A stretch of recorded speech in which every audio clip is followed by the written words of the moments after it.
Counselling एकदम excellent होतं madam. तुम्ही खूप छान पद्धतीने कम्युनिकेट केलं. अद्वैताशी कम्युनिकेट केलं, आमच्याशी पण कम्युनिकेट केलं, किंवा अद्वैत असताना पण कम्युनिकेट केलं. आणि त्या जे काही तिच्या तुम्हाला त्यामध्ये जाणवल्या काही म्हणजे काय असायला पाहिजे इम्प्रुव्हमेंट एरिया आहे, तो तुम्ही फोकस केला, हायलाईट केला आणि आम्हाला समजावून सांगितलं. आणि त्याच्यानंतर त्यामध्ये इम्प्रुव्हाइज कसं करायचं ते पण तुम्ही आम्हाला समजावून सांगितलं. आणि it was a excellent session ma'am. आम्ही खूप समाधानी आहोत.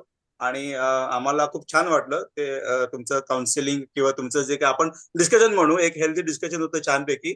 आम्ही पण ते एन्जॉय केलं आणि काही खूप चांगल्या गोष्टी कळाल्या. आणि हे फार याद आहे की आता कसं असतं ह्या स्टेजला, आता आपल्या मुलांनी काय केलं पाहिजे तिला पण कळत नाही, आम्हाला पण कळत नाही, म्हणजे तसं कुठे जायला पाहिजे. तर अशा वेळेला एक प्रॉपर प्रॉपर गाईडलाईन मिळणं फार महत्वाचं असतं. आणि त्या दृष्टीने आम्ही हे जे काय तुम्ही आम्हाला सांगितलं त्याबद्दल आम्हाला खूप आवडलं ते. आणि it was really informative.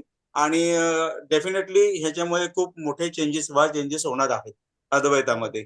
That is damn sure. म्हणजे पहिले तर सायन्स घ्यायचं, मला तर पहिले कॉमर्स घ्यायचं होतं. पण मम्मी बोलली की कॉमर्स घेऊ नको, सायन्स घे. पण जास्त इंटरेस्ट मला आर्ट्स मध्येच होता आणि आता आर्ट्सच घेईल. थँक्यू.